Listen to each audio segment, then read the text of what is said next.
Many thanks for joining us on Chris TV 254 Football Analysis. And today, of course, we shall be looking at the UEFA Champions League quarter-final fixtures, whereby Manchester City will be taking on Bayern Munich. That is on Tuesday, 11th of April. Benfica will be taking on Inter Milan the same day. Then on Wednesday, which is 12th of April, Real Madrid, of course, the holders, will be welcoming Chelsea, the 2 times winners. And also AC Milan will be taking on Napoli in Milan. Of course, I'm not alone. I'm your host, Crescent Ouma, and I'm in company of the 2 football pundits here. Maybe they will introduce themselves, starting from my far right. I'm Vitalis Marubu, a great Chelsea fan. Yes, happy to be here. Yeah, my name is Dola SM, aka Jay-Z 14. 14 is my favorite number because of the likes of Thierry Henry. Also our captain, Harambee Stars captain Michael Olunga dons the 14 jersey, and I'm an FC Leopards fan. I'm also a Napoli fan and a Manchester United fan.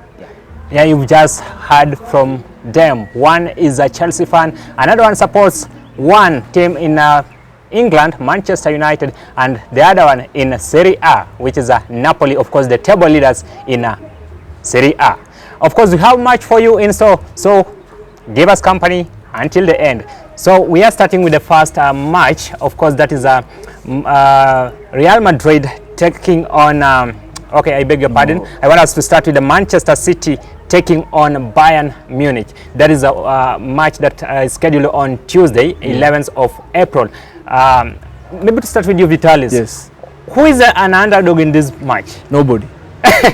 The reasons? Actually, when I look at the game, I look at a very interesting match. Not unless stuff happens in that match, which you don't expect. Where's the football fans? As a neutral during that game, I expect a big scoreline. I expect an entertaining and a thrilling match. I don't expect a 1-0 match. I expect heated touch lines. I expect heated reactions. Yeah, heated reactions. They're both. When we look at the coaches, Pep Guardiola and Thomas Tuchel, they're both very aggressive coaches. They are coaches who demand a lot from their players. And again, we're looking at a new system in the Bayern Munich side. Though they were kind of beaten by, was it Leverkusen? No, Freiburg. Freiburg 2-1, a 90th minute penalty conceded by Jamal Musiala. It will be a very heated match.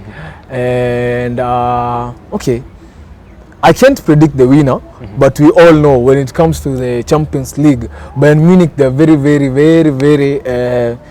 very competitive during this competition. And we look at a person like Pep Guardiola making very high profile mistakes during these cup ties. When we look in the 2021 UEFA final, when they faced PSG? No, when they faced Chelsea, Yeah, sure. they had a tactical error where they had no CDM in that game. They were too much offensive, where they forgot to put CDM with the likes of Gundogan, Rodri. They had no player in that of that caliber in that lineup. Where we saw Mason Mount slot a very beautiful cross to Kai Havertz, and they conceded the solo goal, which gave Chelsea their second time UEFA. When we look in the 2022 UEFA Cup tie against Real Madrid, he had actually won the game with a margin of 2-0.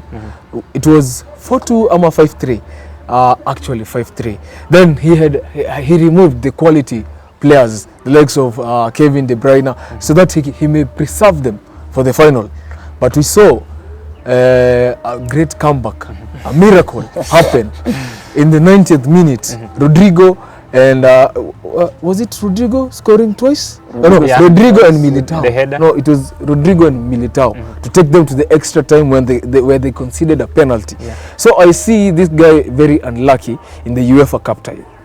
So, Dola, Yes, sir. with the parting ways with the Nagelsmann and bringing in of Thomas Tuchel, what do we expect from Bayern side? I think majority of us, if not all of us, were amused by that decision by the Bayern Munich board. Remember, Julian Nagelsmann currently, it's only Bayern Munich which has 100% record in the Champions League, and they are second, actually first right now in the Bundesliga after pipping Borussia Dortmund to that position, and the majority of us were amused by the decision by the board. And I think going forward, when it comes to Champions League football, it's not all about talent. Sometimes it's about the Champions League pedigree. We have seen Real Madrid struggling in La Liga, but when it comes to Champions League football, they do wonders. A case in point is last season, whereby we all know the margin. It was 99% Manchester City to progress to the finals, and then it happened as it was. And when it comes to this week's game, I think Pep Guardiola need to put on his best foot forward. We have seen him in the past use the likes of Rico Lewis, a tactical twitch whereby there is a back three and Rico Lewis playing as the right back, though drifting to the middle. The same has happened with Bernardo Silva, and I don't expect that to happen in the Champions League game. So I think in that match it's going to be a 4-3-3 with a midfield three of Kevin De Bruyne, Ilkay Gundogan and Rodri. So back to you, Vitalis. Yes. Bayern has won UEFA Champions League 6 times. Manchester City has never won UEFA Champions League. Yes. Will this negatively affect them psychologically and mentally? As he said, when it comes to the Champions League, there's another feeling of football which we don't have every single day. When we look even at the graphics themselves, you will see that this is another different match. The atmosphere is very different, and okay, some people speculate that the great Yaya Toure cast this guy and told him you will never lift a European trophy in Manchester. So it's a tough match. It's a tough match to decide who will proceed. And actually, there is the first leg and the second leg. It's not a knockout. So it will be a great match. I don't want to preempt anything. I don't want to discuss about the tactical things. But if Pep Guardiola overthinks, then he will be in for it. Actually, I see a case where they win during the first leg, then Bayern Munich does a terrific comeback during the second leg. All right. So, Dola, Yes. if Guardiola ends up not winning UEFA Champions League with Manchester City, will he have not performed at Manchester City, even given the fact that he has performed brilliantly domestically by winning 4 Premier League trophies inside 5 years? I think I will disagree with that because we all know what Pep Guardiola has done, and his time at Manchester City, he has been to the semi-finals, he has been to the finals. In the semi-finals, he was bundled out by PSG, and the finals, that solo Kai Havertz goal led them to a defeat. And I think Pep Guardiola is one hell of a good coach. I remember what he did at Barcelona. He went on to win the Champions League, and he also went and won the Bundesliga in all the seasons he was at Bayern Munich. When you look at Pep Guardiola, in my opinion, he has performed to that part because the Premier League is the most competitive league, without doubt. We have seen the 20th position beat the first position, and it's a common occurrence where Man City is on form, but they lose to Southampton, they lose to Crystal Palace. So Pep Guardiola has performed to that position, and I think the addition of Erling Haaland, there was that object of a missing puzzle. We have seen whereby they were struggling for goals at times. Sterling missing open chances. Gabriel Jesus back then at Manchester City missing open chances. With Erling Haaland, it reduces the fluidity in the game because when you look at Manchester City with Julian Alvarez is a different entity and a different side compared to when they have Erling Haaland. But that physical threat, Erling Haaland's positioning, Erling Haaland's prowess in front of goal is top notch. So I think it's going to be a tight match, and for them Bayern Munich defense, Pavard and Upamecano, they'll have a hard day in the office. So he just talked of Erling Haaland, and he scored 5 goals in the last UEFA Champions League match. Will he be a big threat to the Bayern side? He scored against Red Bull, Leipzig. This is Bayern Munich. This is Munich. This is Munich, and again, they have Thomas Tuchel is kind of bit with the system that he plays with, a 3-4-3. That's a very defensive system. most people look at it as an offensive, but it's kind of midfield. No, it's kind of bit very defensive. When you look at his performance back in Chelsea, for them to win the Champions League, they had conceded, is it 1 goal or 2 goals? 2 goals. One to Taremi, the Porto guy, and the other one to Karim Benzema, the header that he scored in Santiago Bernabeu.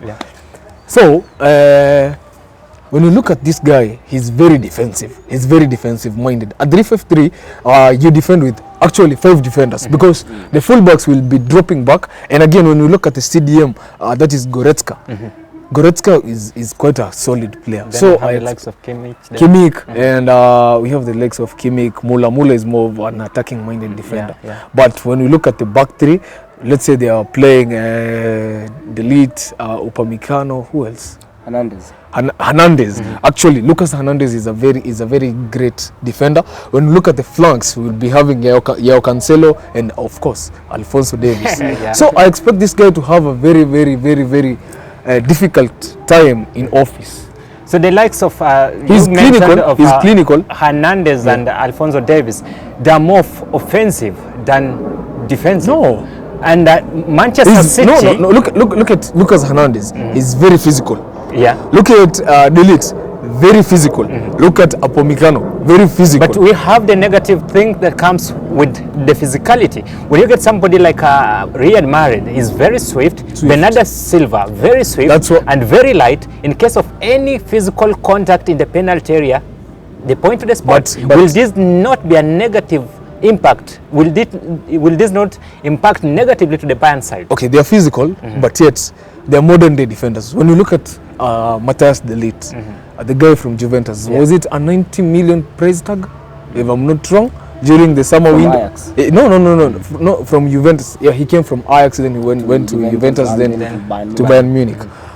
This guy, I think he's very professional, and he's a modern day defender. When you look at the passes, the long balls that he plays, and look at the physical aspect. This guy atakupiga tackle, which to the eye, to your naked eye, that's a foul. But he's so professional in it. Gets the ball. And gets the ball. You know, it's not about the physical part of it. It's about the ball. And they have a great shot stopper. Jan Sommer, he's quite decent. Even if it ends up in penalties, Jan Sommer he has an eagle eye for penalties, because I think their first choice keeper Manuel Neuer is injured. So we saw when Manchester City were beaten by Chelsea. Rudiger had that physical challenge on Kevin De Bruyne. And you know, in such a match, we'll look at the engine. Also, Real Madrid against Manchester City. This Ramos, physical challenge on no, that was Real Madrid versus Liverpool versus Real Madrid. The Ramos tackle on this man, Mohamed Salah. So we've seen we've seen Manchester City at almost all matches. Kevin De Bruyne remains to be the engine, right? Then we have the finisher, Erling Haaland. Whom do you think in Bayern can stop Kevin De Bruyne from passing those dead balls to Erling Haaland? Kimmich is a baller. Goretzka is a baller. That's some evergreen midfield. Muller is a baller. Goretzka is a baller. Kimmich is a baller. Come to Alphonso Davies, baller. And so, Dola?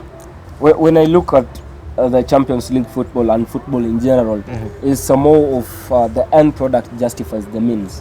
Because if you do look at the system Thomas Tuchel used to play at Chelsea, some will say the 3-4-3 was a boring game, haram football. But at the end of the day, there's never a trophy written that this was won beautifully, or this was won using fraudulent means. So I think when it comes to that match, in my opinion, that game will be won by the substitutes.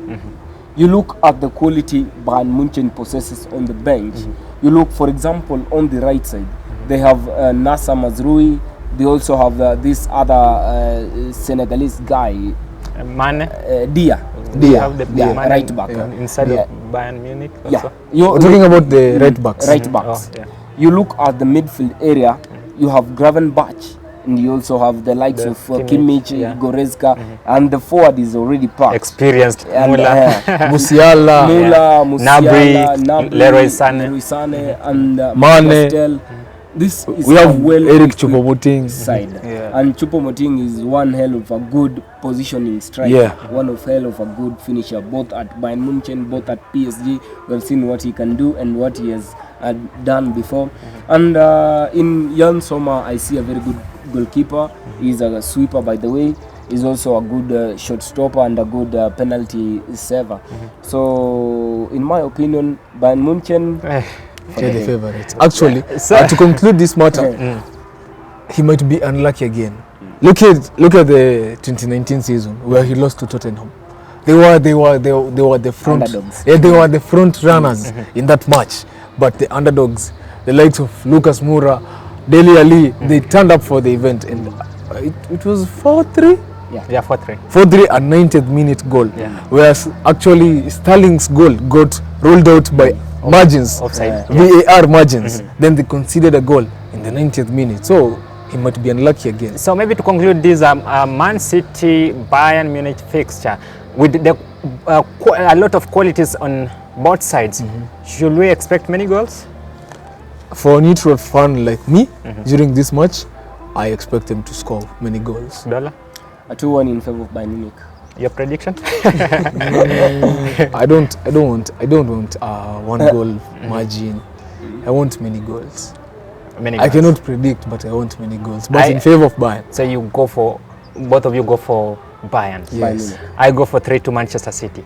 So of course, before we take a short break, we are next with another big UEFA Champions League fixture. This is Benfica against Inter Milan. Benfica has actually won it twice. Inter Milan has won it 3 times.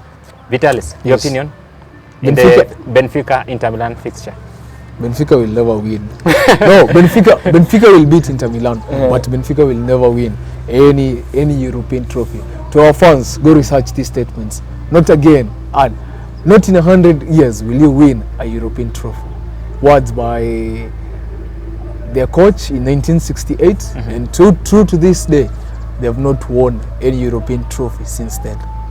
So is that also the curse that is eating up Guardiola in Manchester City? Yes. All right, Dollar? Yeah, Benfica, Inter Milan. Inter Milan is a very good side, and when I look at the recent days, remember their one season away, they won the Scudetto, in Italia, and when you look at that side, they have one very good midfielder in this guy that came from AC Milan, Hakan Calhanoglu. That's a very good and clinical midfielder. You look at the offensive side, spearheaded by Lautaro Martinez, Edin Dzeko, and Romelu Lukaku. We all know what Romelu Lukaku can do. We have seen what Edin Dzeko has done time and again, both at Man City, both at AC Milan, and now at Inter Milan. We have seen what he can do. So, and when I look at that backline, the Inter Milan backline is something that gives me hope. You look at their goalkeeper Handanovic, though currently serving suspension in the domestic leagues because he got a red card. You look at Handanovic, a very good Croatian goalkeeper. Their defense, they have the likes of Skriniar, they have the likes of this Netherlands Gosens. defender, Dumfries. Denzel Dumfries. Very good defenders. Their midfield, Marcelo Brozovic, a very good solid defensive midfielder. So Inter Milan, in my opinion, they have some edge over Benfica. No. So In my Benfica in I the choose- domestic league, they're actually 10 points clear of second team placed. This is Porto. Then Inter Milan, I think they're 21 points adrift of the table leaders, Napoli. Yes. So Benfica coming in this game, like we are on top of the Portugal Primeira Liga. We are carrying the name of Portugal. It's not about Portugal, but it's about being personal. When you look at the style that they have played before in their last few fixtures, you can see that these guys, they are portraying some very decent football. They have not won. They have won with a goal difference of 5 in every of their last European tie that they have played. So Benfica is quite a decent team. When you look at their front, Goncalo Ramos, spearheaded by Goncalo, Rafa Silva, the likes of João Mario. João Mario, these guys, they're just good. Otamendi at the back. I believe Benfica, it's that team that, it's the Ajax, or rather, that's the Ajax of 2023. Benfica and Napoli. And But it we portrayed a will lot of touch shock. on Napoli. But I expect when we look at Inter Milan, these guys, they're okay. I recently watched their Serie A game and I thought that it was kind of bit boring. Their style of playing, it's kind of bit boring. Inzaghi is the coach to Inter Milan. Inter Milan, it's Felipe someone? yeah, Felipe Inzaghi. Yeah, it's Inzaghi. Yeah, It's Inzaghi.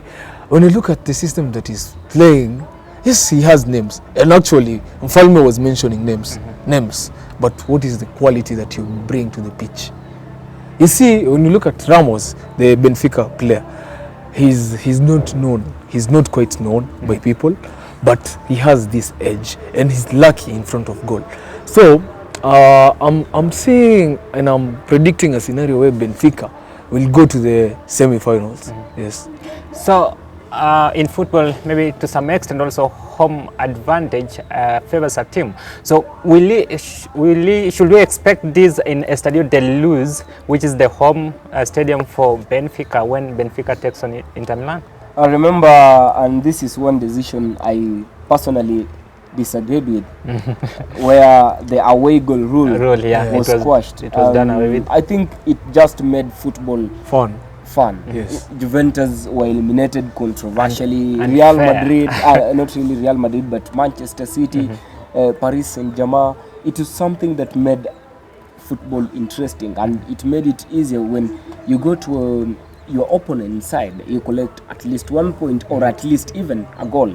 So the home advantage, it's a good thing, yes, but I don't think it will play a big part because the away goal rule was Scraped off.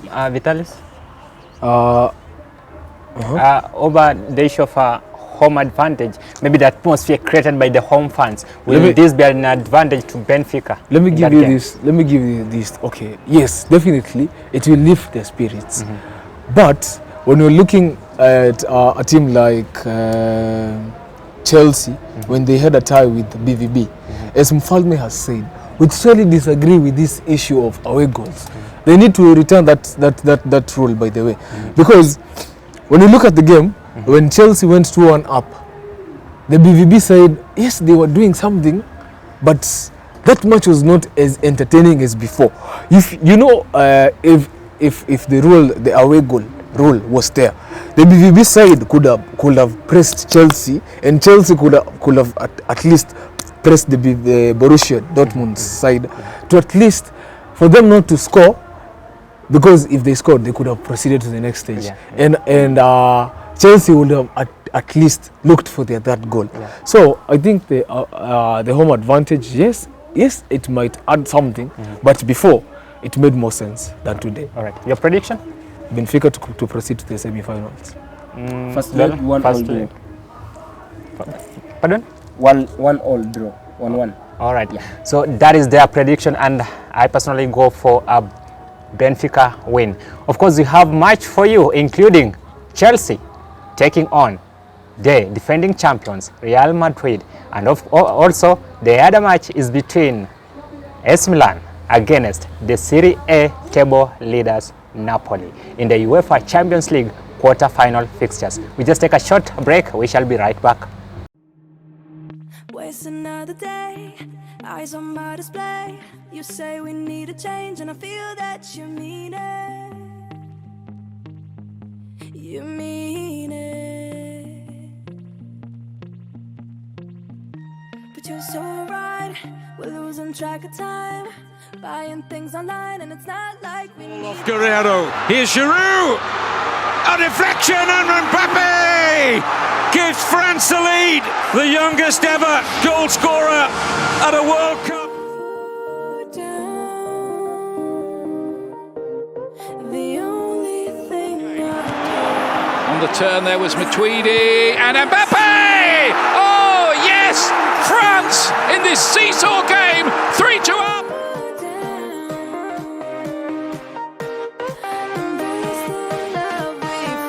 Good ball, Giroud, helped on here, Mbappe's got another one! 4-2.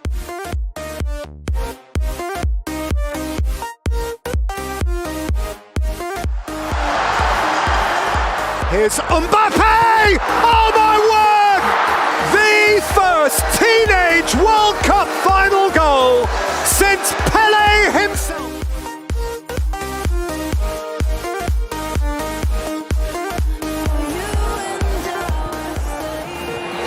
Towards Mbappe! Lovely header! And the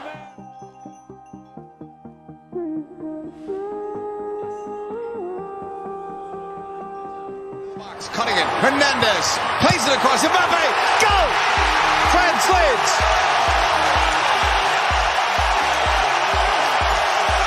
Comes right. in front of us. To Griezmann, left puts it in, headed, goal! Mbappe again! Thing I'll do is lay here next to you. Mbappe all of a sudden has room and uses it beautifully. Embrace the love we found for you and our sake. Mbappe once again on the swivel. Oh, majestic, magical.